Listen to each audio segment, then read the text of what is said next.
لو انت عندك في الفورتي جيت عايز تخلي بورت معين ياخد اي بي وتفعل عليه خدمات زي البينج والاتش تي تي بي والاتش تي بي اس والاس اس اتش عشان تقدر توصل له من على جهاز تاني او تعمل بينج من على جهاز تاني. فيلا بينا نبدأ الخطوات.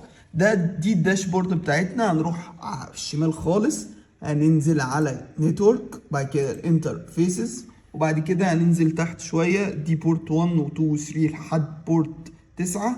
وبعد كده مثلا اختار بورت جديد اهو معلوش اي حاجة، تك دبل كليك فتحت البورت. انا مثلا عايز اديله اي بي، هروح معلم هنا في مكان الاي بي والنت ماسك واديله اي بي مثلا 10 10 10 10. تمام.